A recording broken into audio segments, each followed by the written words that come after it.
Hola a todo el mundo, mi nombre es Sofía Otero y soy doctoranda de Comunicación en la Universidad de Sevilla. Voy a compartir la presentación.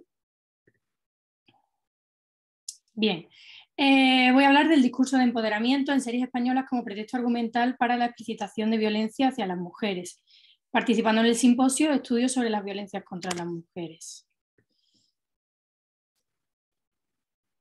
Voy a poner esto por aquí. Bien, empezando con el estado de la cuestión. En primer lugar, habría que hacer referencia a la teoría fílmica feminista que desde los años 70 se ha dedicado a analizar y a reflexionar sobre la representación de la mujer en pantalla. Por otro lado, de manera más particular, habría que hacer hincapié en la figura de la prostituta, que según Juana Gallego la divide en tres etapas. En los años 60-80 se representaba como víctima. Más adelante la prostituta aparece liberada, que elige serlo, que está en relación con el movimiento de liberación sexual de los años 80. Más adelante a todo eso le añadimos el hecho de la trata de mujeres, las mafias y la droga. Actualmente podríamos decir que a esa, algo que vamos a ver más adelante, a esa trata de mujeres, la mafia y la droga, se le une un nuevo aspecto como es la venganza y la huida de los proxenetas, en relación con todo el movimiento Me Too y el movimiento feminista actual. En referencia a la representación de la mujer en pantalla, como decíamos, se hace hincapié en la representación en plataformas, en este caso en Netflix, y se encuentran tres series destacadas dentro de la plataforma que hacen referencia a esta etapa que decíamos, ¿no? de la representación de la mujer como prostituta, en relación además con la venganza y huida de los proxenetas.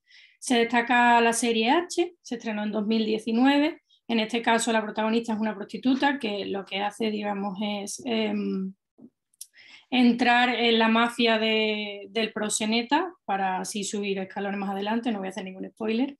En El Inocente, aunque realmente no aparece como protagonista la prostituta, sí que es verdad que es destacable cómo hay una violencia explícita hacia las prostitutas. Y por último, Sky Rojo, que sería la más representativa, en la que la trama y el argumento principal gira en torno a esa venganza y huida de los proxenetas. La vamos a analizar más adelante.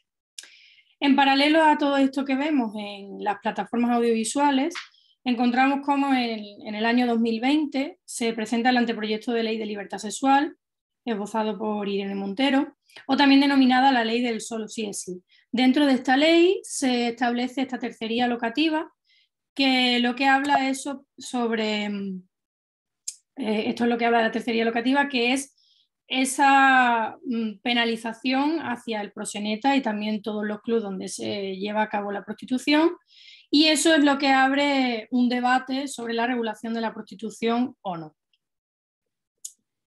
Bien, haciendo una breve contextualización audiovisual, hay un subgénero que surgió en los años 70 que se denomina Rape and Revenge, lo que sería violación y venganza.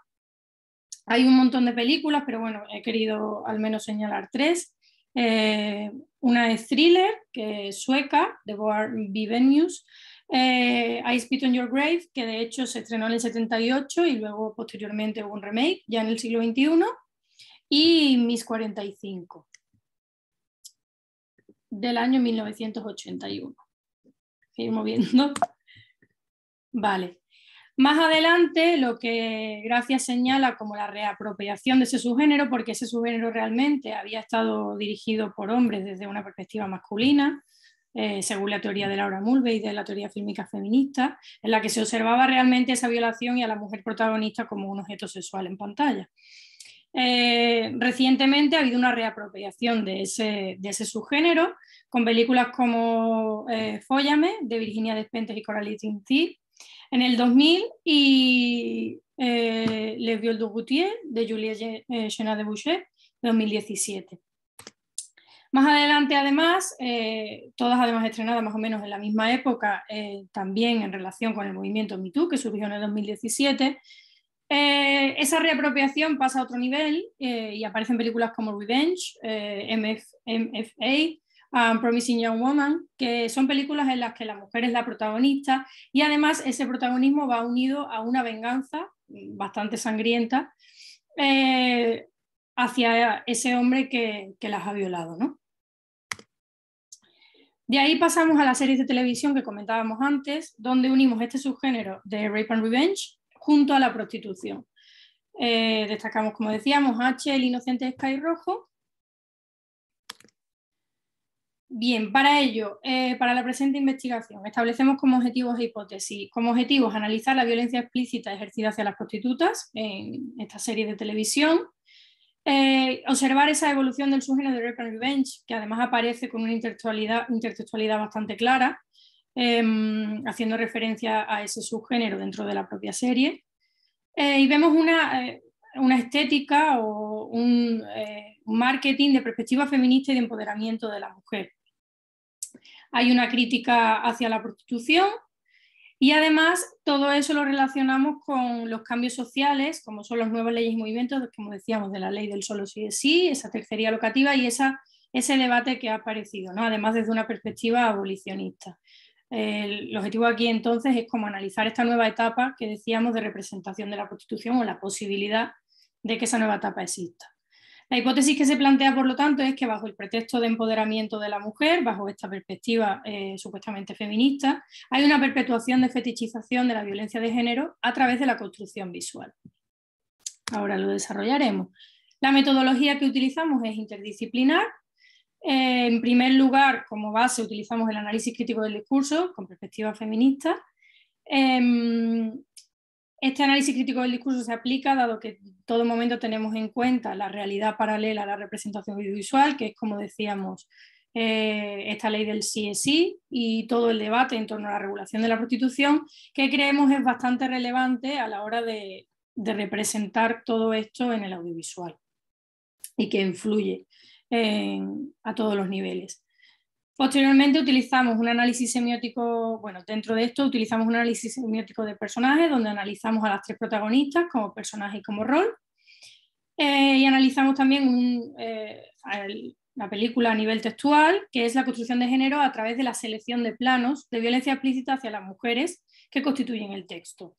Además de eso hacemos un análisis de contenido, que sería la construcción social del género dentro del propio contenido del texto. Estereotipos representados, la trama, la historia que se cuenta, etc.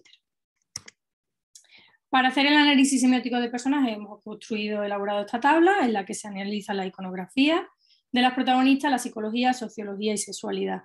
De hecho, tal y como Guarín señala, la iconografía ha sido lo más prominente a la hora de representar a la mujer, dado que siempre se ha puesto el foco en su forma de vestir, en el físico, etc. Aquí queremos analizar precisamente cómo es esa construcción del personaje. Bien, como decíamos, están estas tres series, pero nosotros nos vamos a centrar en Sky Rojo. Aunque sería interesante hacer un análisis semiótico también de los tres protagonistas, hombres, se nos sale de tiempo, así que vamos a poner el foco en las tres mujeres protagonistas. Wendy es de complexión delgada, etnia blanca, es argentina. Está totalmente maquillada, va con tacones, traje corto, escote, es de clase baja y de nivel económico bajo. Su relación de amistad es con sus compañeras realmente, mujer cisgénero y homosexual. Esa relación, ella tenía una relación con una chica, pero eso se rompe y al final queda totalmente aislada con sus compañeras. En este sentido, seguimos perpetuando lo mismo, que es ese físico normativo y además una iconografía muy destacable como es ese maquillaje, los tacones, etc. En Coral vemos exactamente lo mismo, la única diferencia es que ella es drogodependiente, además es una persona muy inestable y está enamorada de su proxeneta. Viene de convivir con un marido maltratador, huye y se mete en la prostitución y una vez allí además se enamora de su proxeneta, así como el proxeneta, podríamos decir se enamora, pero bueno, se obsesiona con ella. Finalmente está Gina, que es igual, aquí ya metemos, ella es de etnia negra, está enamorada también, pero de un cliente en este caso, y además está embarazada. Lo destacable de aquí sería que, en todo caso, a través de la iconografía, etcétera, se perpetúa todo tipo de estereotipos de la representación de la mujer histórica. Las prostitutas normalmente, según dice Gallego, son hermosas y se presentan como objeto erótico para atraer al público. Además, suelen ser mujeres dispuestas a sacrificarse por amor y en la mayoría de los casos están enamoradas, que, como decíamos, ocurre en 2 de ellas. De hecho, en una de ellas, en Gina, estos roles que la sociedad patriarcal atribuye a la mujer, según Bárbara Zecchi, santa, puta y madre, en este caso se cumple. Ella está embarazada, es prostituta y además tiene ese rol de la inocencia, ¿no? Por otra parte, además, las 3 cumplen ese rol de la mujer buena o femme fatale, o sea, en este caso, perdón, la mujer de femme fatale, que se convierte en buena por amor, que en este caso no se convierte en buena por amor, pero sí que es castigada. De hecho, se señalan como 2 aspectos clave, que es que o se queda ciega o muere. En este caso, una de ellas se queda ciega. Vale, dentro del análisis de contenido vemos una transgresión de la trama, porque hay una crítica explícita hacia la prostitución como problema social desde una perspectiva abolicionista. Vamos a poner un fragmento. No, ¿te parece que si fuera ilegal nos dejarían poner un neón en la puerta anunciándolo a todo color? No, no. Por eso tenemos que estar muy orgullosos de un sitio como este. España es el primer país de Europa en consumo de prostitución. El 3º del mundo. No ganamos en siderurgia. No ganamos en minería. Ganamos en putas. Por eso tenemos que tener la cabeza bien alta. Bienvenidos a Las Novias. Bien, como decíamos además a la hora de decir lo de la transgresión de la trama es porque, tal y como indica Juana Gallego, en las películas de prostitución normalmente la crítica que se hace es a nivel individual. Son casos particulares en los que hay una crítica hacia, bueno, la vida personal de esa prostituta, ¿no? En este caso hay una crítica a la prostitución como problema social y hay muchas referencias, de ahí la importancia del análisis crítico del discurso, a esa ley del solo sí es sí, a todas esas noticias que han salido de que España es 3º en el mundo en prostitución, que son datos totalmente verídicos. Y aquí vemos también lo que veíamos en la ley, que no es solo penalizar al proxeneta, sino también al cliente que consume. Todo relativo. ¿Y no es más normal pedírselo a tu mujer que a ella, que no la conoces de nada? Yo siempre os he tratado con respeto. Sí, voy al club, charlamos, tomamos algo, nos reímos, hacemos lo que hacemos. A veces tenéis orgasmos que yo no tengo la culpa de lo vuestro. Sí la tenés. ¿Por qué pagas por follar? ¿De verdad pensás que lo hacemos libremente nosotras? ¿De verdad crees que es agradable para mí ponerte vaselina en el culo?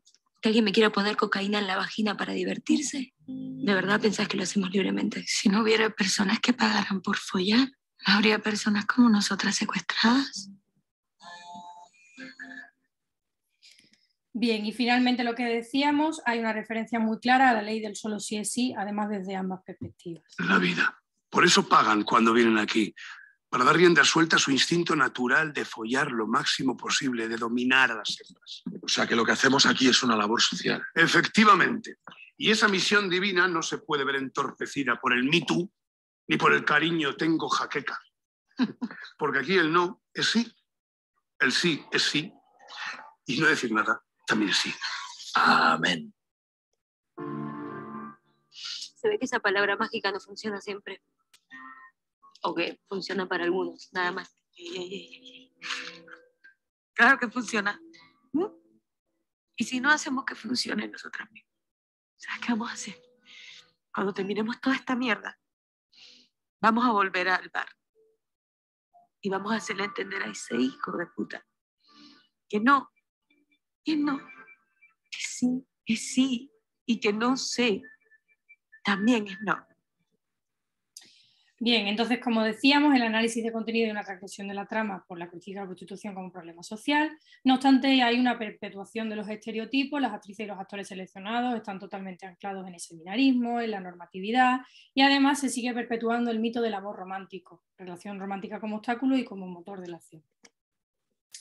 A nivel del análisis textual, habría que destacar que la representación de violencia explícita hacia las mujeres, bueno, Bárbara Zecchi señala que hay dos formas de representarla, que es estimular el sadismo de la mirada voyeurística del espectador y provocar el rechazo. En este caso se estimula claramente la mirada voyeurística. Como vemos además, a la hora de hacer distintos planos, en este caso la acción es la misma, no obstante, al enfocarla a ella vemos un plano contrapicado, picado, donde ella se ve totalmente inferior. Sin embargo, cuando se graba al hombre, el plano es contrapicado y él se ve en una situación de superioridad. De hecho, en este caso exacto no me puedo enrollar más, pero la presentación de la violación se presenta como él viola a ella y luego se ve como de manera proporcional ella ejerce esa violencia hacia él. La mirada voyeurística es bastante clara, incluso con planos claros donde un hombre observa cómo él intenta violar a una de las protagonistas. A nivel también del abuso sexual, es curioso cómo se presenta una violación hacia un hombre y a lo largo de todo el film solo hay una, y a lo largo de todo el film se presentan todas las violaciones hacia las mujeres dentro del propio club, y la estética es muy diferente. Hay una fragmentación, una cosificación del cuerpo de la mujer violada, señalando además el sufrimiento de la víctima, algo que a través de la violación del hombre no se hace. La intertextualidad, es muy curiosa también. Vemos aquí como la primera de Thriller, la primera película de Rape and Revenge aparece igual, que se queda tuerta por el proxeneta, con Thelma y Louise, y con Revenge, donde las dos protagonistas llevan incluso los mismos pendientes, ¿no? Como conclusión, por lo tanto, se cumple la hipótesis, hay una fetichización de la violencia hacia las mujeres y una sexuación de la mirada espectatorial por el discurso fílmico. Hay una violencia del discurso. No obstante, sí que hay una crítica hacia la prostitución a nivel de contenido. Además, es curioso cómo la mujer violenta no está machificada, se aleja de la tradición de cambio de iconografía femenina y mantiene esa iconografía, digamos, que normativamente se denomina femenina. Pero hay una perpetuación de tropos y arquetipos comunes también. Por lo tanto, lo que se concluye es que hay una incongruencia en el discurso. A pesar de que a nivel de contenido se mantenga esa perspectiva abolicionista y se transmita ese mensaje de crítica hacia la prostitución a nivel global, sí que hay una incongruencia a la hora de la construcción visual, porque la construcción visual sigue perpetuando la violencia hacia las mujeres. Aquí está la bibliografía y muchísimas gracias.